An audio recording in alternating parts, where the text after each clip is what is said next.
আমার মার তো কোনোদিন ফেসটাও আমি দেই নাই। যখন আমি সিজারে জন্মগ্রহণ করি তখন আমার মা খালিদপুর ক্লিনিকে বসে মারা যায়। তা আমি এতিম, আমি আল্লাহর দ্বারে কমু।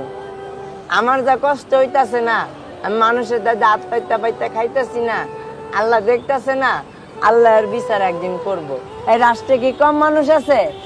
হ্যাঁ, চাইলে তো হেল্প করতে পারে, 500 টাকার ব্যাপার, চাইলে তো হেল্প করতে পারে, কিংবা আমার হাতটা ধইরা লগে করে বড় বাজার নিয়ে যাইতে পারে, এমন কোনো দয়ালু ব্যক্তি নাই।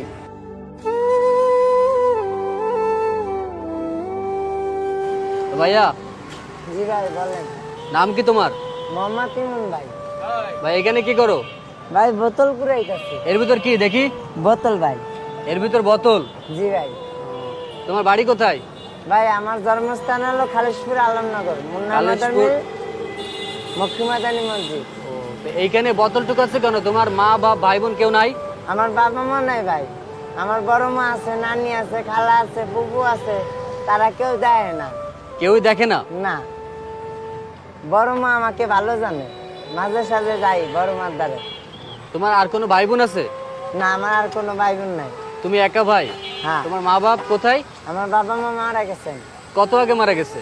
আমার আম্মু মারা গেছেন যখন আমি খালিশপুর ক্লিনিকে সিজারে জন্মগ্রহণ করছি তখন। আর আব্বা মারা গেছেন 3.5 বছর বয়সে, তখন আব্বারা আমি কি দেখছি।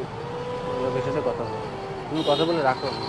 তুমি যখন ছোট ছিলে তখন তোমার বাবা মা মারা গেছে, তোমার মারে তুমি দেখো না, তারপর থেকে তুমি বড় হয়েছো কার কাছে? নানির মার দ্বারে। নানির মার দ্বারে। এখন তোমার তারা কোনো খোঁজ খবর নেয় না? বড় মা নেয়। বড় মা নেয়? হ্যাঁ, বড় মা। তুমি কি পড়াশোনা জানো? না, কদে গাও কইতে পারি না। কিছুই কইতে পারো না? না। তো সারা দিনে এই যে তুমি এই বোতল টুকাই, কয় টাকা হয় তোমার এতে? এই ধরেন 50 টাকা, 100 টাকা কোনোদিন, 200 টাকা কোনোদিন হয়ও না। এই তোমার বাবা যখন বেঁচে ছিল তখন কি তোমার সাথে ভালো ব্যবহার করতো? হ্যাঁ। বাবা মারা যাওয়ার পর তোমার নানি মামা এরা তোমার দেখে না কেউ? তাদের কাছে যাও তুমি? যাই। তোমার এই বিষয়টা খারাপ লাগে না যে যখন তোমার বাবা ছিল? এখন খারাপ লাগলে কি করব, তারা দেখে না, এখন কি করব। তুমি আগে করতে কি? আমি রিক্সা চালাইতাম, আগে মোটর রিক্সা চালাইতাম। আমি শিববাড়ি মোড়ে বিআইটিসি বাসে অ্যাক্সিডেন্ট হয়েছি। অ্যাক্সিডেন্ট করছো? হ্যাঁ, আমার মাথায় সেলাই আছে, মাথায় রাউন্ড সেলাই আছে। তো আগে রিক্সা চালাইতে? রিক্সা কি তোমার ছিল? না, ভাড়া চালাইতাম। ভাড়া চালাইতে? এখন কিছু করো না? না, এখন বাড়ি কোনো কর্ম করতে পারি না। বাড়ি কোনো যদি আমার কেউ একটু সাহায্য করতো কিংবা সহযোগিতা করতো তাহলে আমি আগে ছোলা, চিড়া ভাজা, বাদামে বিক্রি করতাম খুলনা নতুন রেল স্টেশনে। আমার তো 500 টাকাও পুঁজি নাই। 500 টাকা পুঁজি হলে এই বড় বাজারের আমি মাল কিনা, পিবি কিনা, মোম কিনা আমি বিক্রি করতে পারতাম। মানে তোমার কাজ করার ইচ্ছা আছে কিন্তু তোমার কাছে পুঁজি নাই বিধায় তুমি কাজ করতে পারছো না। হ্যাঁ। যদি কেউ তোমার এই হেল্পটা করে তাহলে তুমি কাজ করবে আর কি, তাই তো? আমি করব। তোমার মা বাবার কথা তোমার মনে পড়ে না? মনে পড়লে এখন কি করব, কারণ মা বাবা তো এই পৃথিবীতে নাই। একটু জোরে কথা বলো। মা বাবা তো এই পৃথিবীতে নাই, মনে পড়লে এখন কি করব। মনে পড়লে খালি কান্দা হয়েছে, বুঝছেন? কারণ মা বাবা থাকলে আজ আমি বোতল টুকাইতাম না, আজ আমি স্কুলে যাইতাম, মাদ্রাসায় যাইতাম, সবাই মা বাবার হাত ধরে ঘুরে বেড়ায়, কিন্তু আমি মন পারি না। এই যে সবার ধরে 2টা 5টা চাইয়া খাই, বোতল কুড়াই খাই, কি করব? না পারবো একটা বাড়ি কর্ম করতে, না পারবো কিছু করতে, আমারে কেউ কর্ম দিতে চায় না। কারণ আমার তো বাড়ি কোনো কর্ম করার সামর্থ্য নাই। না পারবো একটা ড্রাম টানতে, না পারবো ই করতে, কারণ আমার একটা পাও ছোট, একটা পাও বড়। কারণ আমার একটা পা এসএসএ প্লেট বসানো ছিল, আমার কেরাস ছিল এসএসএ, আমার প্লেটটা বের করার পর কেরাস আর একজনকে দিয়ে দিচ্ছি, ঠিক আছে? তার মানে আমাকে এই বোতল কুড়াই খাইতে হয়। এখন মামা আছে, তারা দেখে না, গেলে দূর করে তারাই দেয়। তোমার বাবা যখন বেঁচে ছিল তখন কি তোমার মামা তোমার সাথে ভালো ব্যবহার করতো? হ্যাঁ, মামা করতো, নানি করতো, খালা করতো, সবাই করতো, এখন আর কেউ করে না। তুমি বললা যে তোমার বাবা মারা যাওয়ার পর নানির কাছে থাকতা, তখন তুমি পড়াশোনা করতে চাইলেও তোমার পড়াশোনা করতে যাইতে দিত না, তোমারে বলতো ভিক্ষা করতে, কাজ করতে, সেই টাকাগুলো তোমার নানির কাছে দেওয়া লাগতো। হ্যাঁ, তো তখন যখন তুমি ইনকাম করে দিতে রিক্সা চালাতে, তখন তোমার নানি কেমন ব্যবহার করতো তোমার সাথে? তখন ভালো ব্যবহার করতো। ভালো ব্যবহার করতো। হ্যাঁ। যখন তুমি একটা অ্যাক্সিডেন্ট করছো, তোমার একটা পায়ে সমস্যা হয়েছে, ইনকাম করতে পারো না, তারপর থেকে তোমার নানি খারাপ ব্যবহার করে। তা তুমি কি তোমার নানি সে আগের সে ভালো ব্যবহার করতো, তোমারে ভালোবাসতো, আগে নয়ন বলে ডাকতো, খাইতে দিত, এগুলো মনে পড়ে না তোমার? আর এগুলো যখন মনে পড়ে তখন কি তোমার খারাপ লাগে না? মনে পড়লে এখন কি করবো, এখন কান্দি, মনে পড়লে এখন কান্দি। কান্দা ছাড়া তো আমার আর কোনো উপায় নাই। এমন কোনো ঘটনা আছে যে ঘটনাটা তোমার খুবই মনে পড়ে, তোমার নানির সাথে কিংবা তোমার বাবার সাথে খুব ভালো একটা মুহূর্ত? আমার শুধু মনে পড়ে, আমার মার তো কোনোদিন ফেসটাও আমি দেই নাই। যখন আমি সিজারে জন্মগ্রহণ করি তখন আমার মা খালিদপুর ক্লিনিকে বসে মারা যায়। আমার যখন আমি পৃথিবীর মুখ দেখি তখন আমার বড় মার কোলে, আমার নানি মার কোলে। আমার বড় মা আমারে খুব ভালো জানে, ঠিক আছে, আমারে খুব ভালো জানে, এখনো গেলে ভালো জানে, ফালাই দেয় না।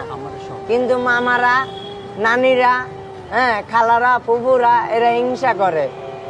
হ্যাঁ, এক মুঠ ভাত চাইলে দেয় না, টাকা চায়, খালি টাকা চায়, ডেলি 200 টাকা করে চায়। আমি ডেলি 200 টাকা পামু কই?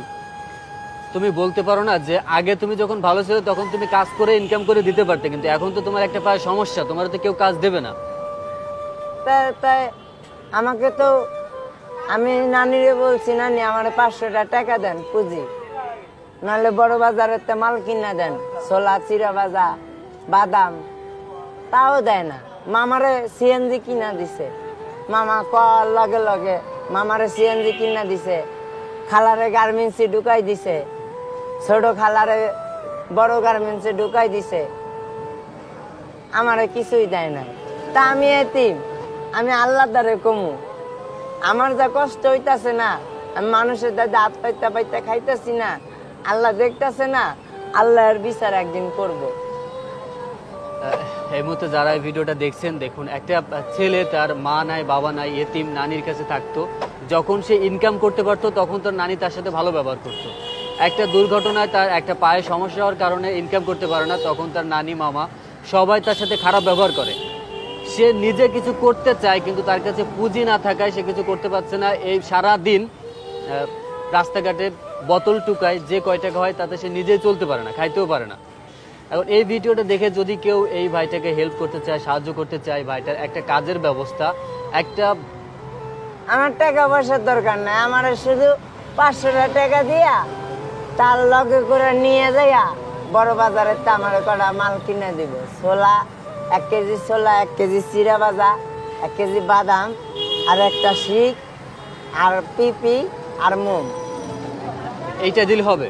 এইটা দিলে হইব, এটা দিলে আমি কর্ম করে খাইতে পারবো। আচ্ছা, যে দিব আল্লাহ দা, আমি যতদিন বাইসে থাকবো আমি তার লিগা দোয়া করবো, যে দিব তার লিগা আমি দোয়া করবো, আমার মন থেকে আমি দোয়া করবো। কারণ এমন কোনো মানুষ আমারে একটু হেল্প করে না কেন? এই রাষ্ট্রে কি কম মানুষ আছে? হ্যাঁ, এই রাষ্ট্রে কি কম মানুষ আছে? হ্যাঁ, চাইলে তো হেল্প করতে পারে, 500 টাকার ব্যাপার, চাইলে তো হেল্প করতে পারে, কিংবা আমার হাতটা ধইরা লগে করে বড় বাজার নিয়ে যাইতে পারে, এমন কোনো দয়ালু ব্যক্তি নাই। আচ্ছা নয়ন, যদি তোমার এই ভিডিওটা দেখে যদি কেউ তোমার হেল্প করতে চায় তাহলে তোমার কোথায় আসলে পাবে? তুমি কি ফোন ব্যবহার করো? না, আমার খুলনা রেল স্টেশন গেলে পাইবো। খুলনা রেল স্টেশন গেলে তোমারে পাওয়া যাবে। আর নাহলে ওই যে মিনা বাজার আছে না, মিষ্টি মহল, মিনা বাজার, মিনা বাজার করলেই দেখাই দিব সবাই, মিনা বাজারে গেলে আমারে পাইবো। আর মিনা বাজার আর নাহলে নতুন স্টেশন।